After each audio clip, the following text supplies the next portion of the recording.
ನಮ್ಮ Rani cinema first copy ಮೊದಲ ಪ್ರತಿ ರೆಡಿಯಾಗಿದೆ. ತುಂಬ ಅದ್ಭುತವಾಗಿ ಮೂಡಿಬಂದಿದೆ ಸಿನಿಮಾ.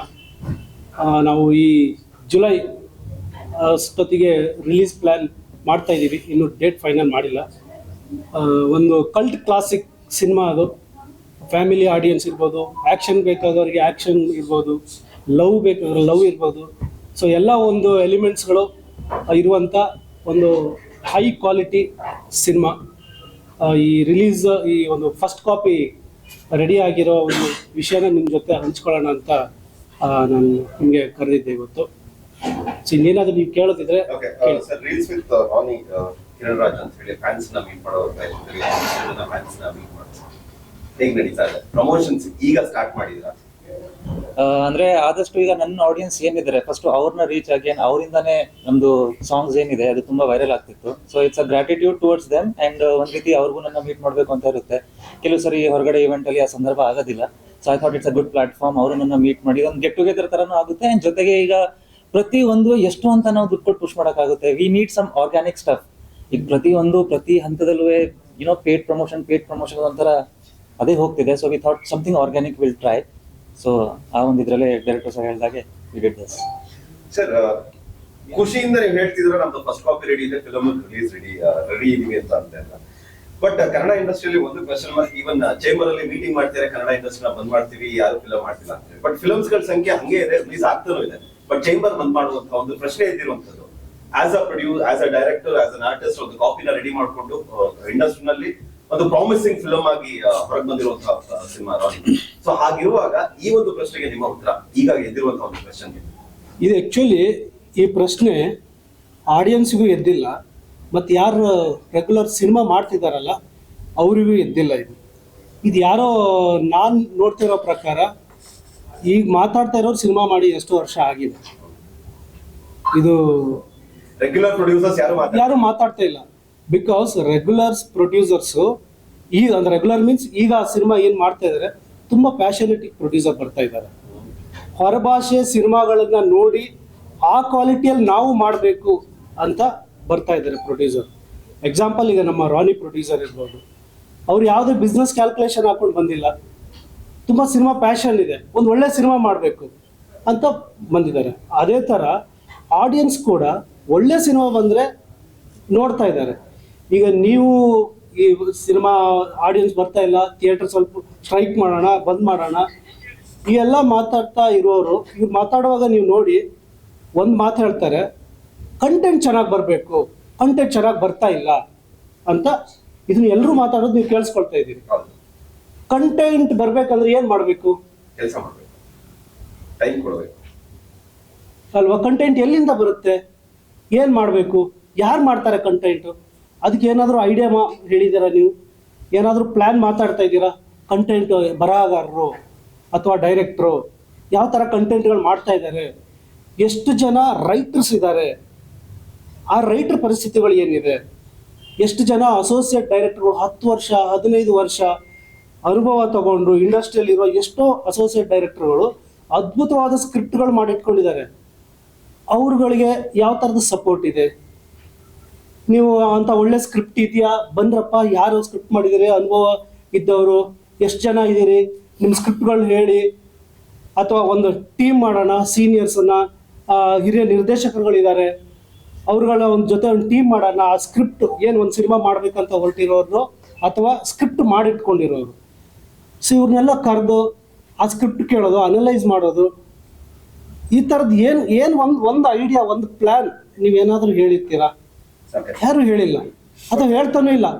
ನೀವು ನಿಮಗೆ ಫಸ್ಟು ಸಿನಿಮಾ ಜನಕ್ಕೆ ಬರ್ತಾ ಇಲ್ಲ ಅಂದ ತಕ್ಷಣವೇ ಅದನ್ನು ಮಾತ್ರ ಬೇಗ ಹೇಳ್ಬಿಡ್ತೀರಿ, ಕಂಟೆಂಟ್ ಚೆನ್ನಾಗಿ ಬರ್ತಿಲ್ಲ, ಕಂಟೆಂಟ್ ಇಲ್ಲ. ಕಂಟೆಂಟ್ ಎಲ್ಲಿಂದ ಬರಬೇಕು, ಹೇಗೆ ಬರಬೇಕು? ಎಷ್ಟು ಜನ ಇವತ್ತು ಒಬ್ಬ ರೈಟ್ರ್ ಬಂದವನಿಗೆ ನಾನು ರೈಟಿಂಗ್ ಮಾಡಿಕೊಂಡೆ ಇಲ್ಲಿ ನನ್ನ ಭವಿಷ್ಯ ಕಟ್ಕೊಳ್ಬೋದು ಅಂತ ಯಾರಿಗಾದ್ರೂ ಧೈರ್ಯ ಇದೆಯಾ? ಒಬ್ಬ ರೈಟ್ರಿಗೆ 10-15 ವರ್ಷ ಅಸೋಸಿಯೇಟ್ ಡೈರೆಕ್ಟರ್ ಆಗಿ ಕೆಲಸ ಮಾಡೋ ಒಬ್ಬ ಅಸೋಸಿಯೇಟ್ಗೆ ನಂಬಿಕೆನೇ ಇಲ್ಲ. ಅವನಿಗೆ ಅದ್ಭುತವಾದ ಅನುಭವ ಇರುತ್ತೆ, ಅವನಿಗೆ ನಂಬಿಕೆ ಇಲ್ಲ. ಇದೆಲ್ಲ ಯಾರು ಮಾಡಬೇಕು? ಸೀನಿಯರ್ಸ್ ಅದು ನೀವು ಮಾಡಬೇಕು. ನೀವು ಕರೆದು ಈಗ ನಾನು ಒಬ್ಬರು ಯಾರೋ ಹಿರಿಯರ ಹತ್ರ ಮಾತಾಡ್ತಾ ಇದ್ದೆ, ಅವರೆಲ್ಲ ಎಲ್ಲಿ ನಮ್ಮ ಮಾತು ಕೇಳ್ತಾರಪ್ಪ, ಯಾರು ಬರ್ತಾರೆ ಅಂತ. ಸರ್ ಈಗ ಒಂದು ಮನೆಯಲ್ಲಿ 4 ಜನ ಮಕ್ಕಳಿದ್ರೆ ಒಬ್ಬ ಮಾತು ಕೇಳದೇ ಇರ್ಬೋದು, ಇನ್ನು 3 ಜನ ಕೇಳ್ತಾರೆ. ಆ ಕೇಳದೇ ಇದ್ದವನ್ನ ಬಿಟ್ಬಿಡಿ, ಕೇಳೋರ್ನ ಗೈಡ್ ಮಾಡಿ, ಅವ್ರಿಗೆ ದಾರಿ ತೋರಿಸಿ. ಕೇಳೋರು ಇದಾರಲ್ಲ, ಇಲ್ಲ ಕೇಳಲ್ಲ ಅವ್ರು ರಿಜೆಕ್ಟ್ ಮಾಡಿ, ಎಷ್ಟು ದಿನ ಅವನು ನಿಮ್ಮ ಮನೆಯಿಂದ ಹೊರಗಿರ್ತಾನೆ ಅಲ್ವಾ? ಸೊ ಇದು ಈಗ ಏನಾಗ್ತಿದೆ, ಕತ್ತಲಿದೆ, ಇವ್ರು ಕಳ್ಕೊಂಡಿದ್ದು ಕತ್ಲಲ್ಲಿ, ಅಲ್ಲಿ ಟಾರ್ಚ್ ಹಾಕೊಂಡು ಹುಡುಕ್ಬೇಕು, ಬೆಳಕಲ್ಲಿ ಹುಡುಕ್ತಾ ಇದ್ದಾರೆ. ಸಮಸ್ಯೆ ಆ್ಯಕ್ಚುಲಿ ನೋಡಿ, ನಮ್ಮಲ್ಲಿ ಬರ್ತಾ ಇರೋ ಸಮಸ್ಯೆಗಳು ಇದು ಯಾವುದು ಸಮಸ್ಯೆ ದೊಡ್ಡ ಸಾಲ್ವ್ ಆಗದೆ ಇರೋಂಥ ಸಮಸ್ಯೆನೇ ಅಲ್ಲ, ತುಂಬ ಈಸಿ ಸಮಸ್ಯೆ ಇದೆ. ಅದನ್ನೆಲ್ಲ ಬಗೆಹರಿಸ್ಕೊಳ್ಳೋದು, ಬಟ್ ಆ ಇಚ್ಛಾಶಕ್ತಿ ಬೇಕು. ಇದು ನನ್ನ ಇಂಡಸ್ಟ್ರಿ ಅಂತ ಬರೀ ಕ್ಯಾಮ್ರಾದ ಎದುರು ಮಾತಾಡ್ಬಿಟ್ರೆ ಆಗಲಿಲ್ಲ. ನಾನು ಎಷ್ಟು ಅವರ್ ನಾನು ನನ್ನ ಇಂಡಸ್ಟ್ರಿ ಬಗ್ಗೆ ಮಾತಾಡ್ತೀನಿ, ನನಗೆ ಅನ್ನ ಕೊಟ್ಟು ಇಂಡಸ್ಟ್ರಿ ಬಗ್ಗೆ ಎಷ್ಟು ಅವರ್ ನಾನು ಯೋಚನೆ ಮಾಡ್ತೀನಿ, ಅಯ್ಯೋ ಏನೋ ಒಂಚೂರು ಹೆಚ್ಚು ಕಡಿಮೆ ಆಗ್ತಿದ್ದೀನಿ, ಸರಿ ಮಾಡೋದು ಹೆಂಗೆ ಅಂತ ಸೀರಿಯಸ್ ಆಗಿ ಯೋಚನೆ ಮಾಡ್ತಾ ಇದ್ದೀರಾ ನೀವು, ಆತ್ಮಸಾಕ್ಷಿ ಕೇಳ್ಕೊಳ್ಳಿ. ಅಥವಾ ಮೈಕ್ ಮುಂದೆ ಮೀಡಿಯಾದ ಎದುರುಗಡೆ ಬರೀ ಹಂಗೆ ಹೇಳ್ತಾ ಇದ್ದೀರಾ. ತುಂಬ ನೋವಿದೆ. ತುಂಬ ಜನ ರೈಟರ್ಗಳಿಗೆ, ಅಸೋಸಿಯೇಟ್ ಡೈರೆಕ್ಟರ್ಗೆ, ಆಮೇಲೆ ಆರ್ಟಿಸ್ಟು. ಇವಾಗ ಫಾರ್ ಎಕ್ಸಾಂಪಲ್ ಕಿರಣ್ ರಾಜ್ ಅವರು ಸುಮ್ಮನೆ ನಾನು ಹೀರೋ ಆಗ್ತೀನಿ ಅಂತ ಬಂದಿಲ್ಲ. 10 ವರ್ಷದಿಂದ ಸೀರಿಯಲ್ಲು, ಅಲ್ಲಿ ಸ್ಟ್ರಗಲ್ಲು, ಆಮೇಲೆ ಒಬ್ಬ ಆರ್ಟಿಸ್ಟ್ ಆಗ್ಬೇಕಂತ ಅವರು ಸುಮ್ಮನೆ ಬರೀ ಆ್ಯಕ್ಟಿಂಗ್ ಅಲ್ಲ, ನೀವೇನು ನೋಡ್ತಾ ಇದ್ದೀರಿ, ಒಂದು ಪ್ಯಾರಾಗ್ಲೈಡಿಂಗು, ಸ್ಕೈ ಡೈವ್ ಮಾಡೋದು, MMA, ಈ ಥರ ತುಂಬ ಆ್ಯಕ್ಷನ್ ಕಲಿಯೋದಿರ್ಬೋದು. ಪ್ರತಿಯೊಂದು ಈ ಥರ ಎಲ್ಲ ರೆಡಿಯಾಗಿ ನಾನು ಒಂದು ಏನೋ ಕೊಡುಗೆ ಕೊಡಬೇಕು, ನಾನು ಇಲ್ಲಿ ಕೆಲಸ ಮಾಡಬೇಕು ಅಂತ ಬರುವಂಥ ಇಂಥ ಆರ್ಟಿಸ್ಟ್ಗಳಿವೆ. ಇವ್ರು ಏನು ಮಾಡಬೇಕು? ಅದು ಹೋಗಲಿ, ನಿಮ್ಗೆ ಇನ್ನೊಂದು ಹೇಳ್ತೀನಿ. ಈ ರಾಣಿ ಸಿನಿಮಾದ ಟೈಟ್ಲ್ ಲಾಂಚನ್ನು ದುಬೈಯಲ್ಲಿ 13,000 ಅಡಿಯಿಂದ ಜಂಪ್ ಮಾಡಿ ಟೈಟ್ಲ್ನ ಲಾಂಚ್ ಮಾಡಿದ್ವಿ. ಈ ವಿಷಯ ಮುಂಬೈಗೆ ರೀಚ್ ಆಗತ್ತೆ. ಮುಂಬೈಯವರು ನಮಗೆ ಕೇಳ್ತಾರೆ, ಏನಿದು ಯಾರು ಮಾಡಿಲ್ಲ, ಒಬ್ಬ ಸಿನಿಮಾ ಆರ್ಟಿಸ್ಟ್ ಅವನು ಸಣ್ಣದೊಂದು ಆ್ಯಕ್ಷನ್ ಸೀಕ್ವೆನ್ಸ್ಗೆ ನೀವು ಡೂಪ್ ಯೂಸ್ ಮಾಡಿ ಅಂತಾರೆ. ಅಂತಾರೆ ಒಂದು ಟೈಟ್ಲ್ ಲಾಂಚ್ಗೆ 13,000 ಅಡಿಯಿಂದ ಜಂಪ್ ಮಾಡ್ತಾರೆ ಅಂತ ಬೇರೆ ಇಂಡಸ್ಟ್ರಿಯಿಂದ ನಮಗೆ ಕಾಲ್ ಮಾಡ್ತಾರೆ, ಮಾತಾಡ್ತಾರೆ. ನಮ್ಮ ಇಂಡಸ್ಟ್ರಿಯಿಂದ ಒಂದು ಅಪ್ರಿಷಿಯೇಷನ್ ಒಬ್ಬ ಇಂದ ಬಂದಿಲ್ಲ. ಹಾಗಾದರೆ ಇವ್ರು ಇಂಥ ಆರ್ಟಿಸ್ಟ್ಗಳಿಗೆ ಎಲ್ಲಿಂದ ಧೈರ್ಯ ಬರುತ್ತೆ? ಈಗ ಫಾರ್ ಎಕ್ಸಾಂಪಲ್ ತುಂಬ ಸಿನಿಮಾ, ಈಗ ಕ್ಷೇತ್ರಪತಿ ಅಂತ ಒಂದು ಸಿನಿಮಾ ಬಂತು, ಎಂಥ ಅದ್ಭುತ ಕಲಾವಿದ ಅವನು. ಈಗ ಒಂದು ಸಿನಿಮಾ ಸೋಲೋದಕ್ಕೂ ಹೀರೋ ಸೋಲೋದಕ್ಕೂ ವ್ಯತ್ಯಾಸ ಇರುತ್ತೆ ಅಲ್ವಾ?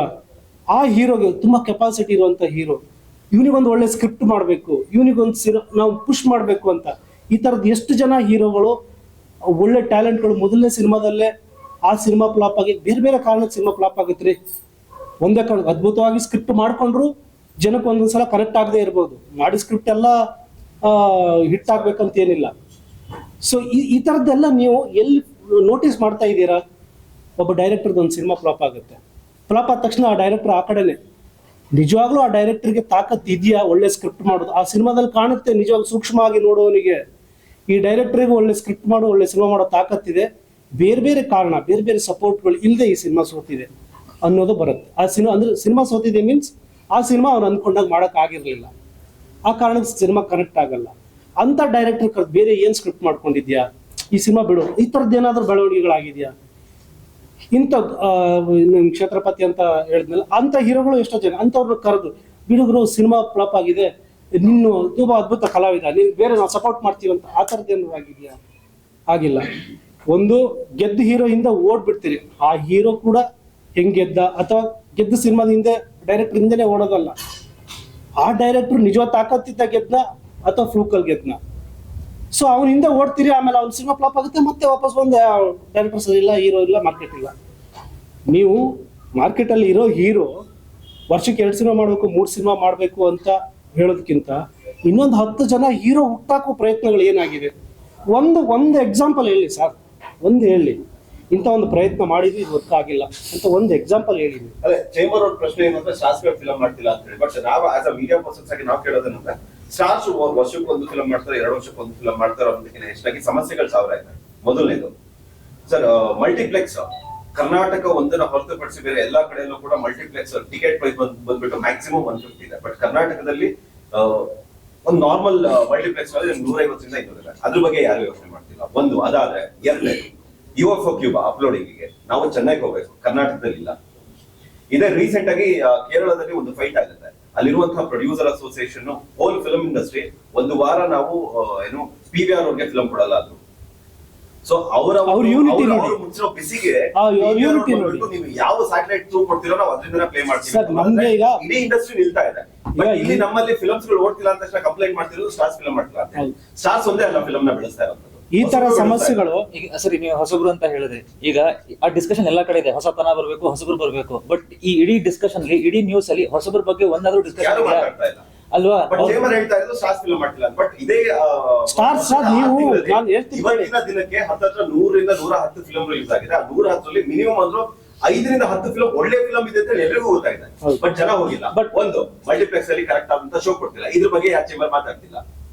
ಸಮಸ್ಯೆಗಳು ಹೊಸಬರಿಗೆ ಸುಮಾರಿದೆ, ಅದನ್ನ ಬಿಟ್ಟು ಸ್ಟಾರ್ಸ್ ಗಳ ಮೇಲೆ ಆಗ್ತಿರಲ್ಲ. Multiplex- ನ್ಯೂ ಕಮರ್ಸ್ ಆಗಿ ಒಂದು ಹೊಸ ಟೀಮ್ ಆಗಿ ನೀವೇ ಹೇಳಿ. ಮಲ್ಟಿಪ್ಲೆಕ್ಸ್ ಇರ್ಲಿ, ಈವನ್ ಸಿಂಗಲ್ ಸ್ಕ್ರೀನ್ ಥಿಯೇಟರ್ ಅಲ್ಲಿ ನಿಮ್ಗೆ ಫೇರ್ ಡಿಸ್ಟ್ರಿಬ್ಯೂಷನ್ ಇಲ್ಲ. ಹೌದು. ಅರ್ಧ ಈ ಹೊಸಬ್ರ ಸಿನಿಮಾ ಅಂದ್ರೆ ಇದು ದುಡ್ಡು ಮಾತ್ರ ಇಸ್ಕೊಂಡಿರ್ತಾರೆ, ನಿಮ್ಗೆ ಹೊರಗಡೆ ಹೋರ್ಡಿಂಗ್ ಮಾತ್ರ ಇರುತ್ತೆ, ಒಳಗಡೆ ಸಿನಿಮಾನೇ ಇರಲ್ಲ. ಲೈಕ್ ನಮ್ಗೂ ಆತರ ಪರ್ಸನಲ್ ಎಕ್ಸ್ಪೀರಿಯನ್ಸ್ ಆಗಿದೆ. So fair distribution of theatre ಅಂತೂ ಇಲ್ವೇ ಇಲ್ಲ. ಆಮೇಲೆ ಫಸ್ಟ್ ಆಫ್ ಆಲ್ ಮನೆಯವ್ರಿಗೆ ಸಪೋರ್ಟ್ ಮಾಡ್ಬೇಕು. ಇಲ್ಲಿ ಹೊರಗಡೆ ಎಲ್ಲರಿಗೂ ಸಪೋರ್ಟ್ ಇದೆ, ಮನೆಯವ್ರಿಗೆ ಆಮೇಲೆ ಲಾಸ್ಟ್ ಅಲ್ಲಿ ಅಂದ್ರೆ ಮನೆಯವ್ರಿಗೆ ಸರಿಯಾಗಿ ಸೊ ಈಗ ಪ್ಲಾಟ್ಫಾರ್ಮ್ ಇಲ್ಲ. ಗೊತ್ತಾ, ಈಗ ಹೊಸ ಸ್ಟಾರ್ಗಳು ಸಿನಿಮಾ ಮಾಡಬೇಕು, ಸ್ಟಾರ್ಗಳು 2 ಸಿನಿಮಾ ಮಾಡಬೇಕು, ಇವರು ಟ್ರೆಂಡಲ್ಲಿ ಇಲ್ಲ ಅನ್ನೋದು ಇಲ್ಲ ಗೊತ್ತಾಗ್ತಿದೆ. ಈಗ ಹಿಂದೆ ನೀವು 15 ವರ್ಷದ ಹಿಂದೆ 10 ವರ್ಷದ ಹಿಂದೆ ಒಂದಿಂದಲೇ ಒಂದು ಸಾಂಗ್ ಶೂಟ್ ಮಾಡ್ಕೊಂಡು ಬರ್ತಿದ್ರಿ. ಇವಾಗ ಆಗುತ್ತಾ? ಆ ಮೇಕಿಂಗ್ ಇವಾಗ ಮಾಡಿದ್ರೆ ಜನ ನೋಡ್ತಾರಾ?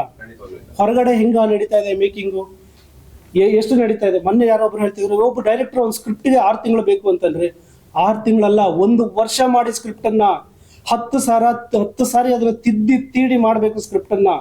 ನೀವು ಅಲ್ಲೋಗಿ ದುಡ್ಡು ಹರಿದಾಕೋದಲ್ಲ, ಇಲ್ಲಿ ಪೇಪರ್ ಹರಿದಾಕಿ 10 ಸಾರಿ ತೀಡಿ ಸ್ಕ್ರಿಪ್ಟ್ ಮಾಡಿ. ಇಲ್ಲಿ ನೀವು ಇವ್ರು ಏನ್ ಗೊತ್ತಾ, ರೈಟ್ರಿಗೆ ದುಡ್ಡು ಕೊಟ್ರೆ ಅದು ಲಾಸ್ ಅಂದ್ಕೊಳ್ತಾರೆ.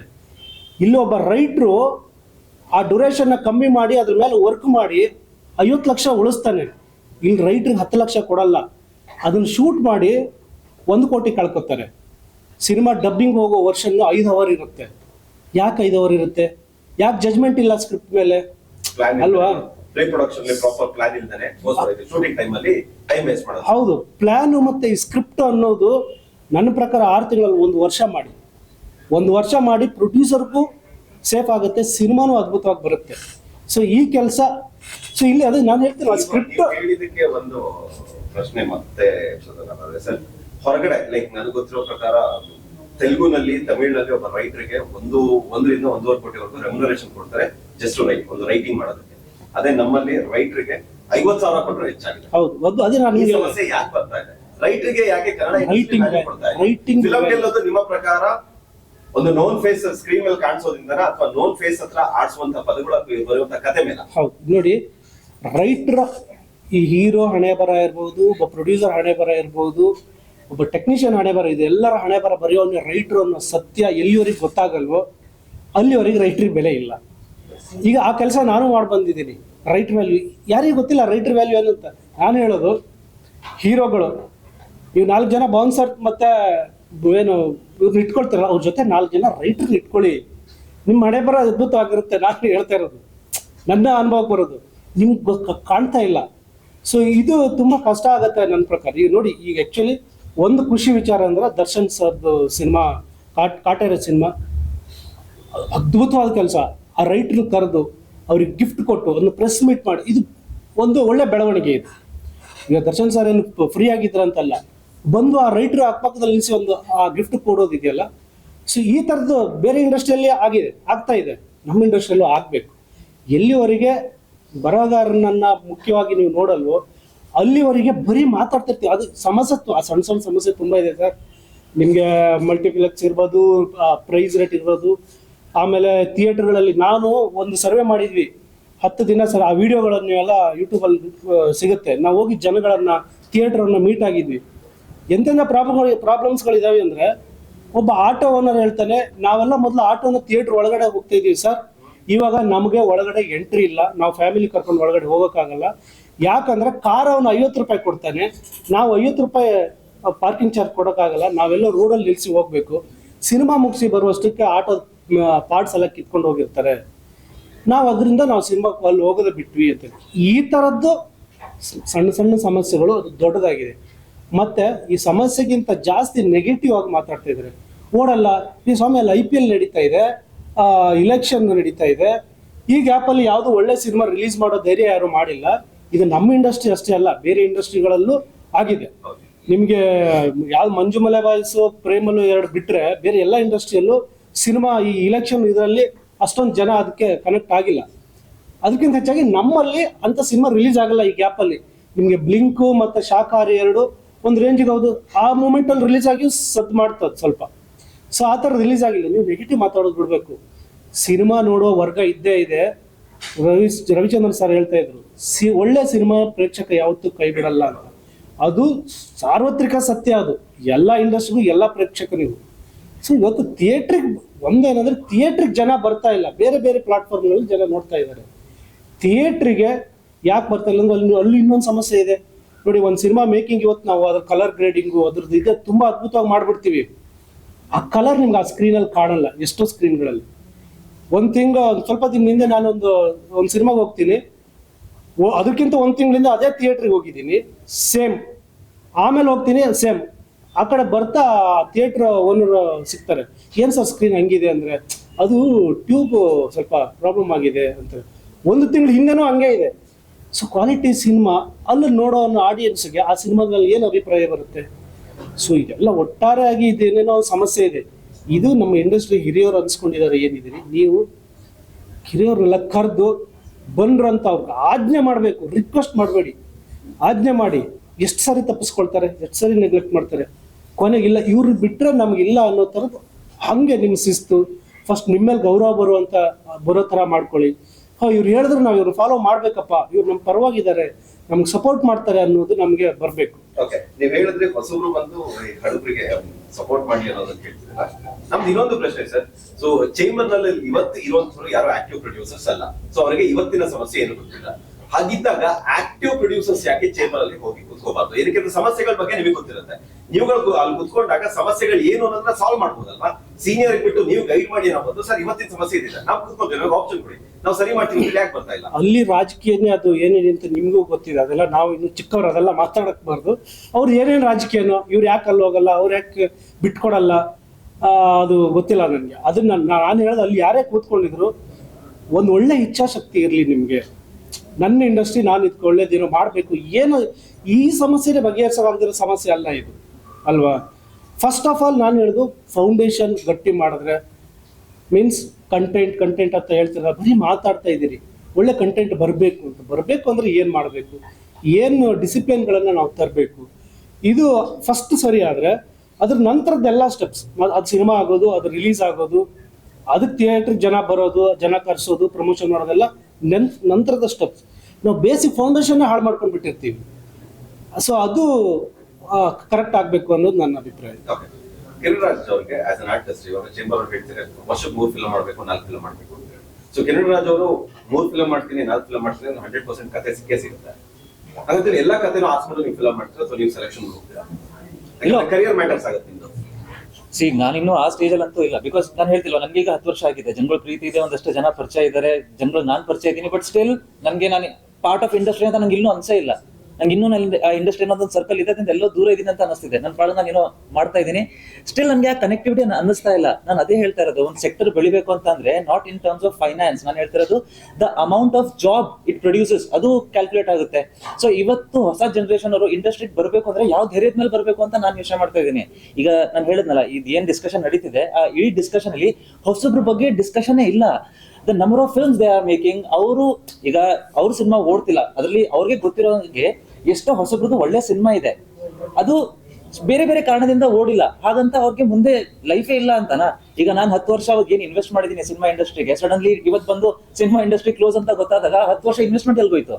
ನಾನು ಮುಂದೆ ಏನ್ ಮಾಡ್ಲಿ, ನಾನು ಹೋಗ್ಲಿ ಮಾಡ್ಲು ಬಿಡು ಅಂತ ನನ್ಗೆ ಒಂದು ಕ್ಲಾರಿಟಿ ನನಗೆ ಸಿಗ್ತಾ ಇಲ್ಲ. So should I continue or ನಾನು ಯಾವ್ದಾದ್ರು ಬೇರೆ ಕೆಲಸ ನೋಡ್ಬೇಕಾ, ಆ ಒಂದು ಕ್ಲಾರಿಟಿ ನನಗೆ ಸಿಗ್ತಾ ಇಲ್ಲ. ಅಂತದ್ರಲ್ಲಿ ಆ ಕತೆ ತನಕ ನಾನೆಲ್ಲ ಹೋಗ್ಲಿ. ಈಗ ಪ್ರತಿ ಇಂಡಸ್ಟ್ರಿನಲ್ಲೂ ಪ್ರತಿ ವರ್ಷನೂ ಒಬ್ಬೊಬ್ಬ ಹೊಸ ಹೀರೋ ಹುಟ್ಕೊತಾ ಇದ್ದಾರೆ. ಆದ್ರೆ ಕನ್ನಡದಲ್ಲಿ ಒಬ್ಬ ಒಳ್ಳೆ ಹೀರೋ ಬಂದಿದ್ದಾನೆ ಅಂದ್ರೆ ಅದು ಒಂದಿಷ್ಟು ಜನಕ್ಕೆ ಮಾತ್ರ ಗೊತ್ತಾಗ್ತಿದೆ, ಇಂಡಸ್ಟ್ರಿ ಹೊರಗಡೆ ಜನಕ್ಕೆ ಗೊತ್ತಾಗ್ತದೆ. ಈವನ್ ಕನ್ನಡ ಇಂಡಸ್ಟ್ರಿಯಲ್ಲಿ ಏನು ಸ್ಟಾರ್ಟಿಂಗ್ ಇದೆ ನೋಡಿ, ಮುಂಗಾರು ಮಳೆ ಹೊಸ ಪ್ರಯತ್ನ, ದುನಿಯಾ ಹೊಸ ಪ್ರಯತ್ನ, ಈವನ್ ಈಗ ಮಂಜುಮಲ್ ಬ್ರಾಯ್ ಹೊಸ ಪ್ರಯತ್ನ, ಪ್ರೇಮಲು ಹೊಸ ಪ್ರಯತ್ನ, ಗೆಲ್ತಿರೋದು ಒಂದು ಏನೋ ಒಂದು ಹೊಸ ರೆವಲ್ಯೂಷನ್ ಕ್ರಿಯೇಟ್ ಮಾಡ್ತಿರೋದು ಹೊಸಬ್ರು. ಆದ್ರೆ ನನ್ಗೆ ಒಂದೇ ಪ್ರಾಬ್ಲಮ್, ಈ ಹೊಸಬ್ರು ಯಾಕಿಲ್ಲ ಡಿಸ್ಕಷನ್ ಅಲ್ಲ ಅನ್ನೋದು ಅಷ್ಟೇ. ಲೈಕ್ ಅವ್ರ ಪರವಾಗಿ ಏನಿದೆ ಆಕ್ಚುಲಿ ಹೇಳ್ತಿಲ್ವಾ, ಈ ಕಡೆ ದುಡ್ಡು ಇಲ್ಲ, ಆ ಕಡೆ ಹೆಸರು ಇಲ್ಲ, ಮಧ್ಯದಲ್ಲಿ ಸಿಗಾಕೊಂಡು ಒಳ್ಳೆ ಪ್ರಯತ್ನ ಪಟ್ಟು ಅಂತವರಿಗೆ ಸಪೋರ್ಟ್ ಸಿಗ್ತಿಲ್ಲ. ಎಕ್ಸಾಕ್ಟ್ಲಿ ನವೀನ್ ಶಂಕರ್ ಅವರು ಕ್ಷೇತ್ರಪತಿ ಅನ್ನೋದು ಒಂದು ಒಳ್ಳೆ ಕಂಟೆಂಟ್ ಮಾಡಿದ್ರು. ಬಟ್ ಅದು ಎಷ್ಟು ಜನಕ್ಕೆ ರೀಚ್ ಆಯ್ತು? ಒಳ್ಳೆ ಕಂಟೆಂಟ್ ಅಂತ ಬಂದಾಗ ಸಪೋರ್ಟ್ ಹೇಗೆ ಸಿಕ್ತು? ಇಂಡಸ್ಟ್ರಿಯಿಂದ ಆಗಿರ್ಬೋದು ಅಥವಾ ಚೇಂಬರ್ ಇಂದ ಆಗಿರ್ಬೋದು, ಯಾವ ರೀತಿ ಸಪೋರ್ಟ್ ಸಿಕ್ತು ಅನ್ನೋದು ಫಸ್ಟ್ ಚೆನ್ನಾಗಿ. ಅದ್ರ ಜೊತೆ ನಿಮ್ಮ ಸ್ನೇಹಿತರೆ ಮಾಡಿದಂತಹ ಕೆರೆ ಬೇಟ ಆಗಿರ್ಬೋದು, ಅದ್ಭುತವಾದ ಕಂಟೆಂಟ್, ಒಳ್ಳೆ ಫೇಮ್ ಬಂತು. ಬಟ್ ಜನ ಬಂದ್ರ, ಥಿಯೇಟರ್ ಸಪೋರ್ಟ್ ಸಿಗ್ತಾ, ಇಂಡಸ್ಟ್ರಿ ಸಪೋರ್ಟ್ ಸಿಗ್ತಾ, ಅದಕ್ಕೆ ಕ್ವೆಶ್ಚನ್ ಮಾರ್ಕ್ ಆಗಿದೆ.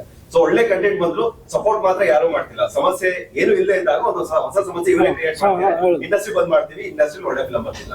ಈಗ ನೋಡಿ, ಇದು ಅವರು ಓಪನ್ ಆಗಿ ಸ್ಟೇಟ್ಮೆಂಟ್ ಕೊಟ್ಟಿದಾರೋ ಅಥವಾ ಕೊಡ್ಲಿಲ್ವೋ, ಇಂಡಸ್ಟ್ರಿ ಏನೋ ಬಂತಂತೆ, ಸ್ಟ್ರೈಕ್ ಅಂತೆ, ಇದು ಒಂದು ಡಿಸ್ಕಷನ್ ಎಷ್ಟು ಡಿಸ್ಟರ್ಬ್ ಆಗಿದೆ ಗೊತ್ತಾ? ಅವ್ರಿಗೆ ಡಿಸ್ಟರ್ಬ್ ಆಗಿಲ್ಲ. ನಾವು ಹೊಸದಾಗಿ ಸಿನಿಮಾ ಮಾಡಿದ್ರೆ, ನಾವು ಮಾರ್ಕೆಟ್ ಬಿಸ್ನೆಸ್ ಅಂತ ಹೋಗಿದ್ವಲ್ಲ, ಇರಪ್ಪ ನೋಡೋಣ ಏನು ಇಂಡಸ್ಟ್ರಿ ಕ್ಲೋಸ್ ಅಂತೆ, ಎಲ್ಲ ಒಂದ್ಸಲ ಸಡನ್ ಅಂತ ರಿವರ್ಸ್ ಹೊಡೆದ್ಬಿಡ್ತು. ಇದನ್ನ ಯಾರು ಸರಿ ಮಾಡ್ಕೊಡ್ತಾರೆ? ಇದು ಎಷ್ಟು ಸಮಸ್ಯೆ ಇದೆ ನೋಡಿ ಸರ್. ಒಂದು ಒಂದು ಬಿಲೀವ್ ಮಾಡಿ, ಇವತ್ತು ಹೊಸ ಇನ್ವೆಸ್ಟರ್ಗಳನ್ನ ಕರ್ಕೊಂಡು ಬರ್ತಾ ಇರೋದು ಹೊಸ ಡೈರೆಕ್ಟರ್ಗಳು. ಇಂಡಸ್ಟ್ರಿ ಇಲ್ಲಿ ಏನಾದ್ರು ಇನ್ವೆಸ್ಟ್ಮೆಂಟ್ ಆಗ್ತಾ ಇದ್ದ ಹೊಸ ಇನ್ವೆಸ್ಟರ್, ಹೊಸ ಪ್ರೊಡ್ಯೂಸರ್ಸ್ ಬರ್ತಾ ಇದ್ದಾರೆ. ನೀವು ಚಾಲೆಂಜ್ ಮಾಡಬೇಕು. ಯಾರೋ ನಿಮ್ಮ ಇಂಡಸ್ಟ್ರಿಯಲ್ಲಿ ಒಳ್ಳೆ ಸಿನಿಮಾ ಬರ್ತಾ ಇಲ್ಲ, ಹೀರೋಗಳಿಲ್ಲ ಅಂತ ಬಂದ್ರೆ, ಯಾಕಿಲ್ಲ? 8 ಜ್ಞಾನಪೀಠ ಪ್ರಶಸ್ತಿ ತಗೊಂಡಿದ್ದ ಭಾಷೆ ನಮ್ದು. ನಮ್ಮಲ್ಲಿ ಕತೆ ಇಲ್ವಾ? ಕಂಟೆಂಟ್ ಇಲ್ವಾ? ನಾವು ಮಾಡಿಸ್ತೀವ್ರಿ. ಒಳ್ಳೆ ರೈಟರ್ ಇದ್ದಾರೆ, ಒಳ್ಳೆ ಡೈರೆಕ್ಟರ್ ಇದ್ದಾರೆ, ಒಳ್ಳೆ ಸಿನಿಮಾ, ಒಳ್ಳೆ ಹೀರೋಗಳು ಬರುತ್ತೆ. ಇವಾಗ ಏನೋ ಸಣ್ಣ ಡಿಸ್ಟರ್ಬ್ ಆಗಿದೆ, ಇದು ಹಿಂಗೆ ಇರಲ್ಲ, ಮತ್ತೆ ಚೇಂಜ್ ಆಗಿತ್ತು. ನಾನು ಇಂಡಸ್ಟ್ರಿ ಬಂದು 18 ವರ್ಷ ಆಗಿದೆ. 18 ವರ್ಷದಿಂದನೂ ಇದನ್ನ ಕೇಳ್ತಾ ಇದ್ದೀನಿ. ಜನ ಬರ್ತಾ ಇಲ್ಲ ಥಿಯೇಟ್ರಿಗೆ, ಕನ್ನಡ ಸಿನಿಮಾಗಳು ಓಡ್ತಾ ಇಲ್ಲ ಅಂತ ಕೇಳ್ತಾನೆ ಇದ್ದೀನಿ. ಮೆಗಾ ಹಿಟ್, ಸೂಪರ್ ಹಿಟ್ ಸಿನಿಮಾಗಳನ್ನು ನೋಡ್ತಾ ಇದ್ದೀನಿ. ಸೊ ಇದನ್ನ ಪಾಸಿಟಿವ್ ತಗೊಳ್ಳಿ ಅಂತ ಹೇಳೋದು ನಾನು. ಹಾ, ಸುಮಾರು ಎಕ್ಸಾಂಪಲ್ ಇದೆ ಆತರ. ಆಮೇಲೆ ಒಂದ್ ಫ್ರೆಶ್ನೆಸ್ ಬರ್ಬೇಕು, ಹೊಸತನ ಬರ್ಬೇಕು ಅಂದ್ರೆ ಹೊಸಬ್ರಿಂದಾನೇ ಬರ್ಬೇಕದು.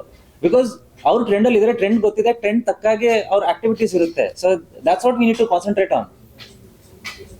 ಸೊ ಇದೆಲ್ಲದ್ರ ಜೊತೆ ಸರ್, ಆಸ್ ನಿಮ್ಮ ರಾನಿ, ನಿಮ್ಮ ಪ್ರಾಡಕ್ಟ್ ಸೊ ನಾವು ಇವತ್ತು ಇಷ್ಟು ಕಾನ್ಫಿಡೆಂಟ್ ಆಗಿ ಇದಾಗಿ ಮಾತಾಡ್ತಿದೀವಿ ಅಂದ್ರೆ, ರಾನಿ ಇಂಡಸ್ಟ್ರಿಗೆ ಏನು ಡಿಸ್ಟರ್ಬ್ ಆಗಿದಾರಲ್ಲ, ಅದನ್ನು 100% ಬದಲು ಮಾಡಿಸುತ್ತೆ. 100% ಅಷ್ಟು ವಿಶ್ವಾಸದಿಂದ ಹೇಳ್ತಾ ಇದ್ದೀನಿ ನಾನು. ಅಂಥ ಸಿನಿಮಾ, ಆ ಮೇಕಿಂಗ್, ಪ್ರೊಡ್ಯೂಸರ್ ಸಪೋರ್ಟ್, ಇಷ್ಟು ಡಿಸ್ಟರ್ಬ್ ಇದ್ರು ನಮಗೆ ತುಂಬ ಒಳ್ಳೆ ಸಪೋರ್ಟ್ ಇದೆ. ಅಂದ್ಕೊಂಡಿದ್ದೆಲ್ಲ ಮಾಡಿದ್ವಿ. ತುಂಬ ಕ್ರಿಯೇಟಿವ್ ಕೆಲಸಕ್ಕೆ ತುಂಬ ಟೈಮ್ ಕೊಟ್ಟಿದ್ವಿ. ಎಲ್ಲ ವರ್ಗದ ಆಡಿಯನ್ಸನ್ನು ಮೈಂಡಲ್ಲಿ ಇಟ್ಕೊಂಡಿದ್ವಿ. ಆ ಥರದ ಒಂದು ಸ್ಕ್ರಿಪ್ಟು. ಸೊ ಇದೇನು ನಾನು ಮಾತಾಡ್ತಾ ಇದ್ದೀನಲ್ಲ, ಅದಕ್ಕೆ ಉತ್ತರ ಆ ಸಿನಿಮಾದಲ್ಲಿದೆ. ಓಕೆ, ಇದಕ್ಕೆ ಪೂರ್ವಕವಾಗಿ ಒಂದು ಪ್ರಶ್ನೆ, ಅದು ತಿರ್ಗಾ ಚೇಂಬರ್ ಕನೆಕ್ಷನ್ ಅಂತಾನೆ ಹೇಳ್ಬೋದು ಸರ್. ಇಂಡಸ್ಟ್ರಿಯಲ್ಲಿ ಒಂದು ಟಾಕ್ ಇದೆ, ಒಂದು ಹೊಸ ಹೀರೋನ ಹಾಕೊಂಡು ಅಥವಾ ಒಂದು ಎಕ್ಸ್ಪೆರಿಮೆಂಟಲ್ ಫಿಲ್ಮ್ ಮಾಡ್ತೀವಿ ಅಂದ್ರೆ ಒಂದು ಲಿಮಿಟೆಡ್ ಬಜೆಟ್ ಅಲ್ಲಿ ಮಾಡಬೇಕು. 1 ಕೋಟಿನೋ 2 ಕೋಟಿನೋ, ಯಾಕಂದ್ರೆ ಆ ಹೀರೋ ಮೇಲೆ ಇನ್ವೆಸ್ಟ್ ಮಾಡಿದ್ರೆ ರಿಟರ್ನ್ ಬರುತ್ತೋ ಇಲ್ವೋ, ಜನ ಬರ್ತಾರೋ, ಈ ಪ್ರಶ್ನೆಯಲ್ಲೇ ಮಾತಾಡೋರು ಜಾಸ್ತಿ. ಮೇ ಬಿ ನಿಮ್ಗೂ ಈ ಕಾಲ್ಗಳು ಬಂದಿರುತ್ತೆ ಅಂತ ನನ್ನ ಅನಿಸಿಕೆ. ಯಾಕಂದ್ರೆ ರಾನಿ ಹೈ ಬಜೆಟ್ ಫಿಲ್ಮ್, ಈಗ ರಾನಿ ಮಾಡಿರುವಂತಹ ಒಂದು ಬಜೆಟ್ ಅಲ್ಲ, ರಾನಿ ಬಜೆಟ್ ಕೇಳಿದ ತಕ್ಷಣ ನನ್ನ ಇಂಡಸ್ಟ್ರಿ ಫ್ರೆಂಡ್ಸು ತುಂಬ ಜನ ಬೈದಿದ್ದಾರೆ ನನಗೆ. ನಿಂಗೆ ತಲೆ ಕೆಟ್ಟಿದ್ಯಾ ಅಂತಲೂ ಬೈದಿದ್ದಾರೆ, ಪ್ರೀತಿಯಿಂದನೂ ಬೈದಿದ್ದಾರೆ, ಒಂಥರ ಒಳಗಡೆ ಏನು ಹಸುವಿಂದನೂ ಬೈದಿದ್ದಾರೆ. ಇರಲಿ, ಫ್ರೆಂಡ್ಸ್ ಎಲ್ಲ ಥರ ಇರ್ತಾರೆ. ಬಟ್ ಈಗ ನಾನು ಅವಾಗ ಒಂದು ಹೇಳಿದ್ನಲ್ಲ, ನಿಮ್ಗೊಂದು ಫೈಟನ್ನು ಈಗ ನೋಡ್ಕೊಂಡು ಬರ್ತಾ ಇದ್ದೀವಿ ನಾವು. ಬೇರೆ ಭಾಷೆ ಇಂಡಸ್ಟ್ರಿಯಲ್ಲಿ ಆ ಮೇಕಿಂಗು, ಕತೆ ಹೇಳೋ ರೀತಿ ಸಂಪೂರ್ಣ ಬದಲಾಗಿದೆ. ನೀವು 2 ಕೋಟಿ 3 ಕೋಟಿ ಎಲ್ಲ ಏನು ಮಾಡೋಕ್ಕಾಗತ್ತೆ ಹೇಳಿ? ಈ ಕ್ವಾಲಿಟೀಸ್ ಮಾಡೋಕ್ಕಾಗತ್ತಾ? ನಿಮ್ಮ ಪ್ರಕಾರ ಬಜೆಟ್ ಮ್ಯಾಟರ್ ಆಗೋದು ಕಂಟೆಂಟ್ ಮೇಲೆ ಅಥವಾ ಹೀರೋ ಮೇಲೆ? ಡಿಪೆಂಡ್ ಆನ್ ಕಂಟೆಂಟ್ ಮೇಲೆ. ನಿಮಗೆ ಯಾವ ಕಂಟೆಂಟ್ ಅದು ಏನು ಕೇಳುತ್ತೆ, ನಾವು ಯಾವ ಕಂಟೆಂಟ್ನ ಆಯ್ಕೆ ಮಾಡ್ಕೊಂಡಿದ್ದೀವಿ. ನಾವು ಒಂದು ದೊಡ್ಡ ಕ್ಯಾನ್ವಾಸ್ ಕಾಂಟೆಂಟ್ನ ಆಯ್ಕೆ ಮಾಡಿಕೊಂಡು ಇಷ್ಟೇ ಬಜೆಟ್ ಇಟ್ಕೊಂಡ್ರೆ ಎಲ್ಲರೂ ಸತ್ತೋಗ್ತಾರೆ ಅಲ್ಲಿ ಅಲ್ವಾ? ಪ್ರೊಡ್ಯೂಸರ್, ಸಿನಿಮಾಗಿರೋ ಎಲ್ಲ ಡಮಾರ್. ಸೊ ಆ ಕಾಂಟೆಂಟ್ ಏನು ಕೇಳುತ್ತೆ ಆ ಬಜೆಟ್. ಅದಕ್ಕೆ ನೋಡಿ, ನಾವು ಇಲ್ಲಿವರೆಗೂ ನಾವು ಯಾವ ಸ್ಟಾರ್ ಹತ್ರನೂ ನಮಗೆ ಡೇಟ್ ಕೊಡಿ ಸಿನಿಮಾ ಮಾಡಿ ಅಂತ ನಾನು ಹೋಗಿಲ್ಲ. ನಾನು ಯಾವತ್ತಿನ ಕತೆ ನಂಬ್ಕೊಂಡೇ ಬಂದವನು. ಸೊ ಅದಕ್ಕೆ ಕತೆನೇ ಹೀರೋ. ಸೊ ಆ ವಿಷಯಕ್ಕೆ ಆ ಪಾತ್ರನ ನಿಭಾಯಿಸುವಂಥ ಒಬ್ಬ ನಟ ಬೇಕಿತ್ತು. ಅದಕ್ಕೆ ಅವರು ಮಾಡಿದ್ದಾರೆ ಕಂಪ್ಲೀಟ್. ಆ ಸಿನಿಮಾ ನೋಡಿದಾಗ ನೀವು ಈ ಕ್ಯಾರೆಕ್ಟರ್ ಕಿರಣ್ ರಾಗ್ಬಿಟ್ಟು ಬೇರೆ ಯಾರು ಮಾಡೋಕ್ಕಾಗಲ್ಲ, ಮಾಡಿದರೆ ಆಗ್ತಾ ಇರಲಿಲ್ಲ ಅನ್ನೋದನ್ನು ಹೇಳ್ತೀರ. ಅಂತ ಕ್ಯಾರೆಕ್ಟರ್ ಅದನ್ನು ಮಾಡಿದ್ದಾರೆ ಅವರು. ಕಿರಣ್ ರಾಜ್ ಅವ್ರನ್ನ ಇಲ್ಲಿವರೆಗೂ ಬೇರೆ ಬೇರೆ ಶೇಡ್ನ ಫಿಲ್ಮ್ಸ್ಗಳನ್ನ ನೋಡಿಲ್ಲ, ಅವ್ರ ಬಾಯಾಗ ನೋಡಿದ್ವಿ. ಸೊ ಇದರಲ್ಲಿ ಈ ಪೋಸ್ಟರ್ ಮೂಲಕ, ಪೋಸ್ಟರ್ ಜೊತೆನಲ್ಲಿ ನೀವು ಬಿಟ್ಟಂತ ಒಂದು ಟೀಸರ್ ಲಾಸ್ಟ್ ಇಯರ್ ಜುಲೈ 5 ನಿಮ್ಮ ಬರ್ತಡೆಗೆ ಬಿಟ್ಟಂತ ಟೀಸರ್ ಇಂಡಸ್ಟ್ರಿಯಲ್ಲಿ ಒಂದು ಪ್ರಾಮಿಸ್ ಸ್ಟಾರ್ಟ್ ಮಾಡ್ತಾರೆ. ಎಲ್ಲರೂ ಕಮರ್ಷಿಯಲ್ ಹೀರೋ ಆಗಿ ಕನ್ನಡ ಇಂಡಸ್ಟ್ರಿಗೆ ಒಬ್ಬ ಹೀರೋ ಬರ್ತಿದೆ. ಸೊ ಆ ಎಕ್ಸ್ಪೆಕ್ಟೇಷನ್ ಚೆನ್ನಾಗಿ ಇವತ್ತು ರಾನಿಗೆ ವೇಟ್ ಮಾಡ್ತಿದ್ದಾರೆ. ಸೊ ಕಿರಣ್ ರಾಜ್ ಅವ್ರಿಗೆ ಏನ್ ಹೇಳಕ್ ಇಷ್ಟಪಡ್ತೀರಾ? ಸಚಿನ್ ಅವ್ರು ನೋಡಿದ್ದಾರೆ, ಒಬ್ಬ ಕಮರ್ಷಿಯಲ್ ಹೀರೋ ಆಗಿ ನಿಮ್ಮನ್ನ ನೋಡ್ತಾ ಇದ್ದಾರೆ. ನಾನ್ ಕಮರ್ಷಿಯಲ್ ಹೀರೋಕ್ಕಿಂತ ಐ ಬಿಲೀವ್ ಜನ ನನ್ನ ಮುಂಚೆನೂ ಏನ್ ನೋಡಿದ್ದಾರೆ ಆಸ್ ಅ ಆಕ್ಟರ್ ನೋಡಿರ್ತಾರೆ ಅಂಡ್ ನನಗ್ ಕೊಟ್ಟಿರೋ ಪಾತ್ರನ ನಾನು ಕಂಪ್ಲೀಟ್ ಆಗಿ ನಿಭಾಯಿಸಿದ್ದೀನಿ ಅಂತ ಅವ್ರಿಗೆ ಗೊತ್ತಿದೆ. ಇದು ಒಂದು ಅವ್ರಿಗೆ ಒಂದು ಹೊಸ ಪಾತ್ರ ಆಗುತ್ತೆ, ನಾನ್ ಮಾಡ್ತಿರೋ ಹೊಸ ಶೇಡ್ ಆಗುತ್ತೆ. ಅದನ್ನ ಯಾವ ರೀತಿ ಮಾಡಿರ್ಬೋದು ಅಂತ ಜನಕ್ಕೆ ಒಂದು ಇರ್ಬೋದು. ಸೊ ಆ ಇದ್ರಲ್ಲಿ ಬಂದಾಗ ಡಿಸಪಾಯಿಂಟ್ ಅಂತೂ ಆಗಲ್ಲ. ಸರ್ ಹೇಳ್ದಾಗೆ ನಾವು ಅನ್ಕೊಂಡಿದ್ದೆಲ್ಲ ಇದ್ರಲ್ಲಿ ಮಾಡಿದೀವಿ. ಬಿಕಾಸ್ ಇದಕ್ಕಿಂತ ಮುಂಚೆ ನಾವು ಅನ್ಕೋತಿದ್ದು ಓಕೆ ಏನೋ ಮೆಸೇಜ್ ಇರೋ ಸಿನಿಮಾ ಮಾಡಬೇಕು, ಸಬ್ಜೆಕ್ಟ್ಸ್ ಅದೆಲ್ಲ ಸ್ಟೇಟಸ್ ಕರೆಕ್ಟ್ ಆಗಿದೆ ವಾಟ್ಸಪ್ ಅಲ್ಲಿ. ನೀವು ಆಕ್ಚುಲಿ ಸಿನಿಮಾ ಅಂತ ಅಂದಾಗ ಒಂದು ಕಮರ್ಷಿಯಲ್ ಎಲಿಮೆಂಟ್ಸ್ ಎಲ್ಲ ಬೇಕೇ ಬೇಕು. ಬಿಕಾಸ್ ನಿಮ್ಗೆ ಸೇಮ್ ಅಮೌಂಟ್ ಅಲ್ಲಿ ಒಂದು ಹೊಸಬ್ರ ಸಿನಿಮಾ, ಸೇಮ್ ಅಮೌಂಟ್ ಅಲ್ಲಿ ಒಂದು ದೊಡ್ಡ ಸಿನಿಮಾ. ಸೊ ಆಬ್ವಿಯಸ್ಲಿ ಜನ ಚೆನ್ನಾಗಿರೋ ಮೇಕಿಂಗ್ ನೇ ಬಯಸ್ತಾರೆ. ಆಮೇಲೆ ಈಗ ಹೇಳ್ತಾರೆ ಹೊಸಬ್ರು ಅಂತ ಅಂದ್ರೆ 1 CR ಅಲ್ಲಿ ನೀವು ಸಿನಿಮಾ ಮುಗಿಸ್ಬೇಕು. ನೀವೇ ಹೇಳಿ 1 CR ಅಲ್ಲಿ ಸಿನಿಮಾ ಮುಗಿಸಾದ್ಮೇಲೆ ಆ ಸಿನಿಮಾನ ಏನ್ ಮಾಡ್ಬೇಕು? ಸಿಡಿಗೆ ಹಾಕೊಂಡು ಮನೇಲಿ ನೋಡ್ಬೇಕಷ್ಟೇ. ಬಿಕಾಸ್ ಪ್ರಮೋಷನ್ಗೆ ಮತ್ತೊಂದು CR ಬೇಕು, ಅದನ್ನ ಯಾರು ಕೊಡ್ತಾರೆ? ಸರ್ ಇವಾಗ ಟೀಸರ್ ಟ್ರೈಲರ್ ಅಲ್ಲೇ ಜನ ಡಿಸೈಡ್ ಮಾಡ್ತಾರೆ ಈ ಸಿನಿಮಾ ಥಿಯೇಟರ್ಗೆ ಹೋಗಿ ನೋಡ್ಲಾ ಅಥವಾ OTT ಅಲ್ಲಿ ನೋಡ್ಲಾ ಅಂತ. ನಾವು ಸಿನಿಮಾ ಮಾಡುವಾಗಲೇ ಡಿಸೈಡ್ ಆಗಬೇಕು ನಾನು OTT ಮಾಡ್ತಾ ಇದ್ದೀನ ಥಿಯೇಟರ್ಗೆ ಮಾಡ್ತಾ ಇದ್ದೀನಿ ಅಂತ. ಹೊಸಬ್ರನ್ನ ಹಾಕೊಂಡು ನೀವು OTT ಲೆವೆಲಿಗೆ ಮಾಡಿದ್ರೆ ಹೊಸಬ್ರು ಸಿನಿಮಾ OTT ಅವರು ತಗೊಳ್ತಾ ಇದ್ದಾರಾ, ಥಿಯೇಟ್ರಿಗೆ ಬಾ ಅಂತಾರೆ. ಥಿಯೇಟ್ರಿಗೆ ಬಂದು ಆಮೇಲೆ OTTಗೆ ಬಾ ಅಂತಾರೆ. ಥಿಯೇಟ್ರಿಗೆ ಬರ್ಬೇಕಂದ್ರೆ ಈ ಮೇಕಿಂಗ್ ಸಿನಿಮಾನ ಒಂದು ಸ್ಮಾಲ್ ಬಜೆಟ್ ಅಲ್ಲಿ ಮಾಡಿದ ಮೇಕಿಂಗ್ ಸಿನಿಮಾನ ಥಿಯೇಟ್ರಿಗೆ ತಗೊಂಡು ಹೋಗೋಕ್ಕಾಗತ್ತಾ ಇವಾಗ? ಇಲ್ಲ. ಥಿಯೇಟ್ರಲ್ಲಿ ಏನಿದ್ರು ನಿಮಗೆ ಆ ಕ್ಯಾನ್ವಾಸ್ ಇರಬೇಕು, ಆ ಥರ ಏನೋ ಕೇಳುತ್ತೆ. ಸೊ ಇವಾಗ ಏನು ಮಾಡಬೇಕು? ನೀವು ಅನಿವಾರ್ಯವಾಗಿ ನಿಮ್ಮ ಸ್ಕ್ರಿಪ್ಟು, ನಿಮ್ಮ ಬಜೆಟು ಎಲ್ಲವೂ ಅದಕ್ಕೆ ಮ್ಯಾಚ್ ಆಗುವಂಥದ್ದೇ. ಅದು ದೊಡ್ಡದಾಗಿ ಮಾಡೋದ್ರನ್ನೇ ಕನೆಕ್ಟ್ ಆಗೋದು. ದೊಡ್ಡದಾಗಿಂದ್ರೆ ಇಲ್ಲಿ ಒಂದು ತಪ್ಪು ಅರ್ಥ ಮಾಡ್ಕೊಳ್ಬಾರ್ದು. ಬಜೆಟ್ ಫಸ್ಟ್ ಹಾಕಿ ಆಮೇಲೆ ಸಿನಿಮಾ ಪ್ಲಾನ್ ಮಾಡೋದಲ್ಲ. ಫಸ್ಟ್ ಕತೆ ಮಾಡಿ ಕತೆ ಬಜೆಟ್ ಕೇಳಬೇಕು. ಅದು ಕತೆ ಆ ಬಜೆಟ್ ಕೇಳಿದ್ರೆ ಮಾತ್ರ ಬಜೆಟ್ ಮಾಡ್ಬೇಕು. ನಾನು ದೊಡ್ಡ ಬಜೆಟ್ ಮಾಡ್ತಾ ಇದ್ದೀನಿ, ನನ್ನ ದೊಡ್ಡ ಸಿನಿಮಾ ಅಂತ ಹೇಳ್ಕೊಂಡು ಹೋದ್ರೆ ಆಡಿಯನ್ಸ್ ಆಗೇ ನಮಗೆ ಬುದ್ಧಿ ಕಲಿಸ್ತಾರೆ ಥಿಯೇಟ್ರಲ್ಲಿ. ಸೊ ನಿನ್ನ ಸಿನಿಮಾ, ನಿನ್ನ ಸ್ಕ್ರಿಪ್ಟ್ ಕೇಳ್ತಾ ಇದ್ರೆ 100% ಅದರ ಆ ಬಜೆಟಲ್ಲಿ ಮಾಡಬೇಕು. ಡಿಸೈಡ್ ಆಗಬೇಕು ಇದು ಥಿಯೇಟರ್ ಸಿನಿಮಾ ಅಂತ. OTTಗೆ ಅದು ಇನ್ನೊಂದೆಲ್ಲ ನೋಡುವಂತಲ್ಲ. ಆ ಮೇಕಿಂಗು, ಆ ಅನುಭವ ಇದೆಯಲ್ಲ, ಎಕ್ಸ್ಪೀರಿಯನ್ಸು ಥಿಯೇಟರ್ ಎಕ್ಸ್ಪೀರಿಯನ್ಸ್ ಕೊಡೋ ಥರನೇ ಇರಬೇಕು. ರಾನಿ ಯಾವ ಹಂತದಲ್ಲಿ ಇದೆ ಸರ್? ರಾನಿ ರಿಲೀಸ್ ರೆಡಿ ಇದೆ. ಈಗ ಇರೋ ಸಿನಿಮಾಗಳು ಅದರಲ್ಲಿ ನಮ್ಮ ಸಿನಿಮಾ ಯಾವ ಜಾಗ ಅಂತ ನೋಡಿಕೊಂಡು ಪ್ಲಾನ್ ಮಾಡ್ತಾ ಇದ್ದೀವಿ ಸದ್ಯದಲ್ಲೇ.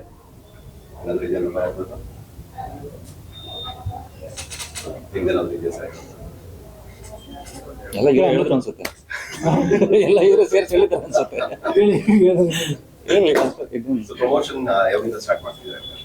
ಪ್ರಮೋಷನ್ ನಮ್ದು ಶುರು ಆಗ್ಬಿಟ್ಟಿದೆ. ನಮ್ದು ಟೈಟಲ್ ಲಾಂಚ್ ಇಂದನೇ ಪ್ರಮೋಷನ್ ಶುರು ಮಾಡಿದ್ವಿ. ಜನರು ಕರೆಕ್ಟ್ ಮಾಡ್ತಾ ಇದ್ದೀವಿ. ಈ ರಿಲೀಸ್ ಪ್ರಮೋಷನ್ ಅಂತ ಒಂದು ಕಾನ್ಸೆಪ್ಟ್ ಇದೆಯಲ್ಲ, ಅದನ್ನ ರಿಲೀಸ್ ಡೇಟ್ ಫಿಕ್ಸ್ ಆದ್ರಿಂದ ಶುರು ಮಾಡ್ತೀವಿ. ಅಂದ್ರೆ ಜನ ಆಲ್ರೆಡಿ ಚೆನ್ನಾಗಿ ರಿಸೀವ್ ಮಾಡ್ಕೊಂಡಿದ್ದಾರೆ, ಒಳ್ಳೆ ರೆಸ್ಪಾನ್ಸ್ ಬಂದಿದೆ. ಒಂದ್ ರೀತಿ ಅದೇ ಒಂದು ಪಾಸಿಟಿವಿಟಿ ಕೊಟ್ಟಿರೋದು. ಬಿಕಾಸ್ ನೀವು ಹೇಳಿದಾಗ ಟೆನ್ಷನ್ ಇದೆ, ಎಲ್ಲರಿಗೂ ಸಿಹಿಯ ಭಯ ಅನ್ನೋದು ಇದ್ದೇ ಇರುತ್ತೆ. ಬಿಕಾಸ್ ಚಿಕ್ಕ ಇನ್ವೆಸ್ಟ್ಮೆಂಟ್ ಅಲ್ಲ, ಒಂದು ಸಿನಿಮಾ ಅಂತ ಬಂದಾಗ ತುಂಬಾ ದೊಡ್ಡ ಇನ್ವೆಸ್ಟ್ಮೆಂಟ್ ಅದು. ಸೊ ಪ್ರತಿ ಒಂದು ರೂಪಾಯಿಗೂ ಅಲ್ಲಿ ಟೆನ್ಷನ್ ಇರುತ್ತೆ. ಬಟ್ ಜನ ಒಂದ್ಸಲ ಅದನ್ನ ಅಪ್ರಿಷಿಯೇಟ್ ಮಾಡಿದಾಗ, ಅವ್ರ ಒಂದು ಪಾಸಿಟಿವ್ ರೆಸ್ಪಾನ್ಸ್ ಕೊಟ್ಟಾಗ, ಹೌದು ಗಾಡಿ ಕರೆಕ್ಟ್ ಆಗಿ ಹೋಗ್ತಿದೆ ಅಂತ ಒಂದು ನಂಬಿಕೆ ಬರುತ್ತಲ್ಲ, ಆ ರೋಡಲ್ಲೇ ಕರೆಕ್ಟ್ ಆಗಿ ಹೋಗೋಣ ಅಂತ. ಯಾರು ಏನೇ ಮಾತಾಡ್ಲಿ, ನಮ್ಮ ಕನ್ನಡಿಗರು ಒಳ್ಳೆ ಕಂಟೆಂಟ್ ಬಂತು ಅಂದಾಗ ಅದು ಸ್ಟಾರ್ ಆಗ್ಲಿ ಸೂಪರ್ ಆಗ್ಲಿ ಗೆಲ್ಸಿರೋದಂತ ಇತಿಹಾಸದಲ್ಲಿ ಇದೆ. ಸುಮಾರು ಈ ಬಂದಿರೋ ಎಲ್ಲ ಹೀರೋಗಳು ಫಸ್ಟ್ ಹೊಸದಾಗಿ ಬಂದವ್ರೆ, ಬ್ಲಾಕ್ ಬಸ್ಟರ್ ಈ ಸಿನಿಮಾಗಳು ಕೊಟ್ಟವ್ರೆ ಅವರು. ಆಮೇಲೆ ಅವ್ರಿಗೆ ಇವಾಗ ನೀವು ನಿಮ್ ಯಾರು ಇನ್ನೊಂದು ಹೇಳಕ್, ನಿಮ್ಮ ಯಾರೋ ಸಪೋರ್ಟ್ ಇಲ್ದೇನೆ ಬಂದವ್ರು ಅವರೆಲ್ಲ. ಯಾರು ಸ್ಟಾರ್ಗಳು ಇದಾರೆ ಇವತ್ತು, ಅವ್ರು ಯಾರು ನೀವೆಲ್ಲ ಎಷ್ಟು ಸಪೋರ್ಟ್ ಮಾಡಿದೀರಿ ಅಂತ ಈಗ ನೀವು ಅವ್ರು ನಿಮ್ಮ ಕೈಗೆ ಸಿಗ್ಲಿ ಅಂತ ನೋಡ್ತಾರೆ. ಅವ್ರು ಯಾಕೆ ಸಿಗ್ತಾರೆ? ಅವ್ರಿಗೆ ಎಂತ ಸಿನಿಮಾ ಮಾಡ್ಬೇಕು ಅಂತ ಅವ್ರಿಗೆ ಗೊತ್ತು, ಯಾವ ತರ ಮಾಡ್ಬೇಕಂತ ಅವ್ರಿಗೆ ಗೊತ್ತು. ಅದು 1 ವರ್ಷಕ್ಕೆ ಮಾಡ್ಬೇಕಾ 2 ವರ್ಷಕ್ಕೆ ಮಾಡ್ಬೇಕಂತ ಅವ್ರು ಅನುಭವಿಸಿರ್ತಾರೆ ಕಷ್ಟ. ಯಾರು ಈಸಿಯಾಗಿ ಬಂದಿರಲ್ಲ. ಸೊ ಅದಕ್ಕೆ ಎಲ್ಲ ಒಳ್ಳೇದು. ಇದೊಂದು ಸಣ್ಣ ಡಿಸ್ಟರ್ಬ್ ಏನಿದೆ, ಇದು ಸರಿ ಆಗುತ್ತೆ. ಯಾವಾಗ ಸರಿ ಆಗುತ್ತೆ ಅಂದ್ರೆ ಒಂದು ಸಿನಿಮಾ ಬಂದು ಹಿಟ್ ಆಗ್ಬೇಕು. ಸೊ ರಾನಿ ಅದನ್ನ ಸರಿ ಮಾಡುತ್ತೆ. ಖಂಡಿತವಾಗ್ಲೂ ಸರ್, ನಿಮ್ಮ ಆ ಒಂದು ನಂಬಿಕೆಗೆ ಯಶಸ್ಸು ಸಿಗ್ಲಿ. Thank you. ಕನ್ನಡಿಗರು ನಿಮ್ ಕೈ ಹಿಡಿತಾರೆ. ಖಂಡಿತ. Thank you. ಎಲ್ಲ ಟೀಮ್